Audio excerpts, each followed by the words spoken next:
तो चलिए dear friends, आज हम लोग क्वेश्चन डिस्कस करने वाले हैं स्ट्रक्चर ऑफ एटम का। एक बहुत ही प्यारा टॉपिक डिस्कस करने चल रहे हैं, नोड्स एंड नोडल प्लेन्स कैसे निकाले जाते हैं, जरा चेक करते हैं। नोड्स और नोडल प्लेन्स से रिलेटेड क्वेश्चन क्या होते हैं, सबसे पहले उसको देख लेते हैं। उसके रूल्स क्या होते हैं उसको देख लेते हैं, और उससे रिलेटेड कुछ एग्जाम के क्वेश्चंस भी मैं सॉल्व करा देता हूँ, और आज के बाद से ये टॉपिक आपका अच्छे से तैयार हो जाएगा। तो आइए सबसे पहले टाइप ऑफ क्वेश्चन देखते हैं। सबसे पहले आपसे क्वेश्चन पूछा जाता है, टोटल नंबर ऑफ नोट्स पूछे जाते हैं। पहला क्वेश्चन है टोटल नंबर ऑफ नोट्स पूछे जाते हैं। फिर उसके बाद दूसरा क्वेश्चन है एंगुलर नोट्स पूछा जाता है, और तीसरा क्वेश्चन है रेडियल नोट्स पूछा जाता है। ये तीन क्वेश्चन आपके क्या करते हैं, एग्जाम में बनते हैं, और इसको कैसे सॉल्व करते हैं ये विद इन फ्यू सेकंड के अंदर आप सीखने वाले हैं। तो इसको सीखने के लिए हम लोगों को क्या है, कुछ रूल्स का ध्यान देना है। अगर क्वेश्चन में कभी पूछा गया है टोटल नंबर ऑफ नोट्स बताओ, तो टोटल नंबर ऑफ नोट्स निकालने का जो फार्मूला होता है वह होता है n-1 होता है। एंगुलर नोट्स दिया है तो क्या होता है, स्मॉल l होता है, और रेडियल नोट्स दिया हुआ है तो क्या होता है, स्मॉल n माइनस 1 होता है। ओके, तो टोटल नंबर ऑफ नोट्स निकालने का फार्मूला क्या है, n-1। एंगुलर नोट्स निकालने का फार्मूला क्या है, l है, और रेडियल नोट्स निकालने का फार्मूला क्या है, n माइनस l माइनस 1। जरा चेक कर लीजिएगा, यहां पर जो n है वो क्या है, तो आपको पता है principal quantum number. Okay, principal quantum number क्या होता है, n। अच्छा, यह किसके बारे में बताता है, यह साइज ऑफ एटम के बारे में बताता है, और एनर्जी लेवल के बारे में बताता है। कौन, प्रिंसिपल क्वांटम नंबर किसके बारे में बताता है, एनर्जी लेवल के बारे में बताता है, लेवल ऑफ एनर्जी या एनर्जी लेवल के बारे में, और साइज ऑफ एटम के बारे में बताता है। तो वो आपने क्वांटम नंबर में पढ़ रखा होगा। जो हमारा टॉपिक है वो नोट से रिलेटेड है, तो बस n क्या है ये मैंने आपको बता दिया।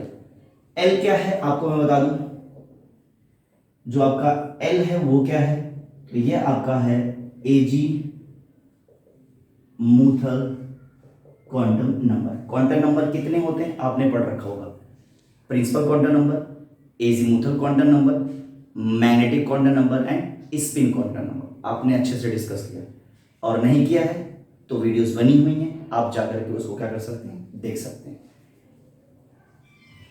एल की जो वैल्यू होती है, चेक करिएगा, एल की जो वैल्यू होती है दो तरह से निकाली जाती है। एल की वैल्यू एक तो आपके एन के ऊपर डायरेक्ट डिपेंड करती है, और एल की वैल्यू जो है सबसेल के ऊपर डिपेंड करती है। किसके ऊपर डिपेंड करती है, सबसेल। सबसेल कितने होते हैं आपको पढ़ाया गया होगा, SPDF। सबसेल कितने होते हैं, 3 होते हैं, S, P, D और F होता है। L की वैल्यू N के ऊपर कैसे डिपेंड करती है, तो मैं आपको बता दूं, L की वैल्यू N के ऊपर डिपेंड करती है, कैसे, n-1, और L की वैल्यू सबसेल के ऊपर कैसे डिपेंड करती है उसको देख लेते हैं। तो अगर सबसेल जो है, अगर आपके सबसेल दिया हुआ, S सबसेल दिया हुआ, P सबसेल दिया हुआ है, और अगर D सबसेल दिया हुआ है, और अगर F सबसेल दिया हुआ है, अगर S सबसेल दिया हुआ है तो L की वैल्यू क्या होती है, 0 होती है। अगर P सबसेल दिया हुआ है तो L की वैल्यू क्या होती है, 1 होती है। और अगर D सबसेल दिया हुआ है तो L की वैल्यू क्या होती है, 2 होती है। और अगर F सबसेल दिया हुआ है तो L की वैल्यू क्या होती है, 3 होती है। और अगर G सबसेल दिया हुआ तो L की वैल्यू क्या होती है, 4 होती है, एंड सो ऑन। ये बातें आप याद रखिएगा। तो अगर आपको L की वैल्यू निकालने आ गया है तो अब आओ क्वेश्चन सॉल्व करते हैं। तो ये बातें आपको समझ में आ गया, N क्या है, प्रिंसिपल क्वांटम नंबर है, L क्या है, एजीमुथल क्वांटम नंबर है, L की जो वैल्यू है वह प्रिंसिपल क्वांटम नंबर और सबसेल के ऊपर डिपेंड करता है। L की वैल्यू निकाली जा सकती है n-1 से, और L की वैल्यू निकाली जा सकती है किससे, सबसेल से। अगर S सबसेल दिया हुआ है तो L की वैल्यू क्या होगी, 0 होगी। अगर P सबसेल दिया हुआ है तो L की वैल्यू क्या होगी, 1 होगी। अगर D सबसेल दिया है तो L की वैल्यू क्या होगी, 1 होगी। एफ सबसेल दिया हुआ तो एल की वैल्यू क्या होगी 3 होगी। और डी सबसेल दिया हुआ है तो एल की वैल्यू, अगर जी सबसेल दिया हुआ तो एल की वैल्यू क्या होगी 4 होगी। ओके, आइए क्लास क्वेश्चन डिस्कस करते हैं। क्वेश्चन डिस्कस करते हैं। If n is equal to 3, if n is equal to 3, तो what will be its angular nodes, पहला क्वेश्चन।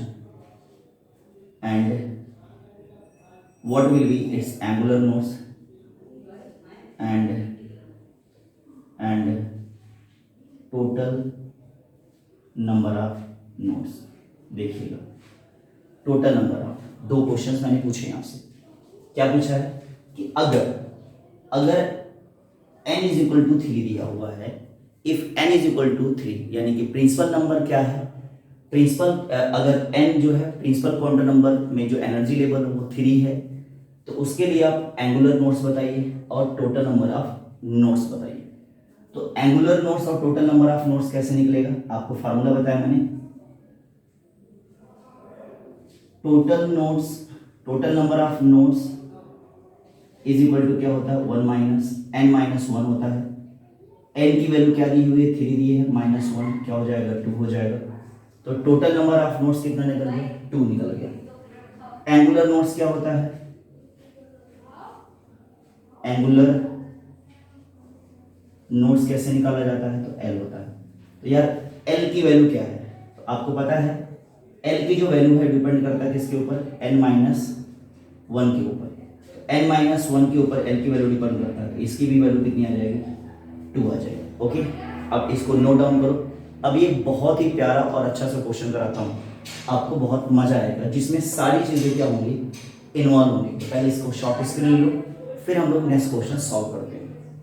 हम लोगों ने क्वेश्चन लिख लिया है। क्वेश्चन क्या है, find total number of nodes, angular nodes and radial nodes for the following 4s 3d 6p and 4f के लिए आपको क्या निकालना है, ये तीनों क्वेश्चन निकालने हैं। तो चलिए सबसे पहले हम लोग सॉल्व करते हैं फॉर 4s के लिए। सबसे पहले हम लोग सॉल्व करते हैं किसके लिए, फॉर 4s के लिए वैल्यू हम लोग क्या करते हैं सॉल्व करते हैं। कैसे निकालेंगे, अब आपको पता है यहां पर n की वैल्यू क्या है, तो आपको मैं बता दूं ये जो नंबर्स होते हैं ये डिफरेंट शेल होते हैं। जैसे 4 सेल किसके बारे में बताता है, n के बारे में बताता है। 3 सेल किसके बारे में बताता है, m सेल m के बारे में बताता है। तो यहां पर जो शेल है वो कौन सा है, n सेल है, जिसकी वैल्यू क्या है 4 है। यानी कि सिंपल सा तरीका है, जो नंबर है वो क्या है n है, और l की वैल्यू s के लिए भी मैंने बताया क्या होगी 0 होगी। अब ये भी सीखा हम लोगों ने। तो सबसे पहले क्वेश्चन सॉल्व करने चल रहे हैं क्या, टोटल नंबर ऑफ नोड्स। अब यार टोटल नंबर ऑफ नोड्स का फार्मूला क्या होता है, n माइनस 1 होता है, यही होता है। n की वैल्यू क्वेश्चन में ऑलरेडी दी हुई है, कितनी है 4 है, तो 4 माइनस 1 कितना आ गया 3 आ गया। सॉल्व हो गया कि नहीं हो गया, आसानी से हो गया। अगला क्वेश्चन है एंगुलर नोड्स।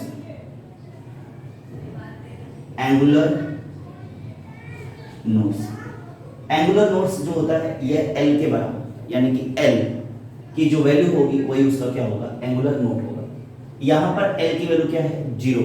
क्यों L की वैल्यू 0 है, क्योंकि सबसेल क्या है S है, तो यहां क्या हो जाएगा 0। अगला क्वेश्चन देखो क्या है, रेडियल नोड्स दिया हुआ। क्या दिया हुआ, रेडियल नोड्स दिया हुआ। रेडियल नोड्स क्या दिया हुआ, रेडियल नोड्स दिया। फार्मूला क्या है n माइनस एल माइनस 1, ये फार्मूला है।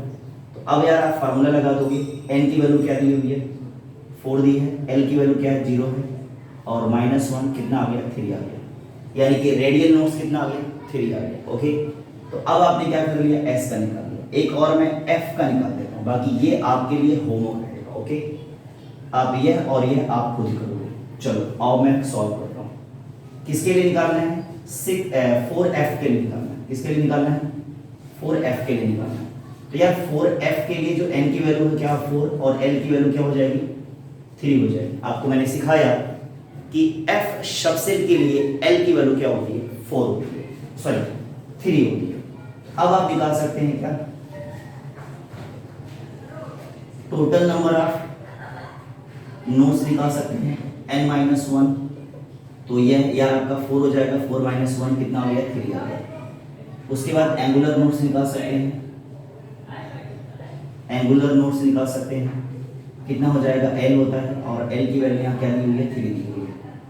और यार आप क्या निकाल सकते हैं रेडियल नोड्स निकाल सकते हैं और इसके लिए फार्मूला n-1 और -1 होता है। n की वैल्यू क्या दी है 4 दी है, l की वैल्यू 3 दी है -3 और यार कितना आ गया 0 हो गया। रेडियल नोड्स क्या आ गया 0 हो गया। तो उम्मीद करते हैं ये बाकी दूसरा और तीसरा आप क्या कर पाओगे सॉल्व कर पाओगे। इसी तरह से अच्छे अच्छे क्वेश्चंस हम आपको और ज्यादा कराएंगे। तो देखिए आपको क्या करना है 3D और 4P वाला आप क्वेश्चन नंबर 2 और क्वेश्चन नंबर 3 क्या करिएगा सॉल्व करिएगा। उम्मीद करते हैं आपको समझ में आया होगा और इसी तरह से आपको छोटे छोटे टॉपिक्स में क्या करता रहूंगा बाय द ट्रिक अच्छे से सॉल्व कराता रहूंगा। वीडियो कैसे लगी है कमेंट में जरूर बताइएगा। मिलते हैं नेक्स्ट क्लास में, तब तक के लिए पढ़ते रहिए और बढ़ते रहिए। Thank you so much.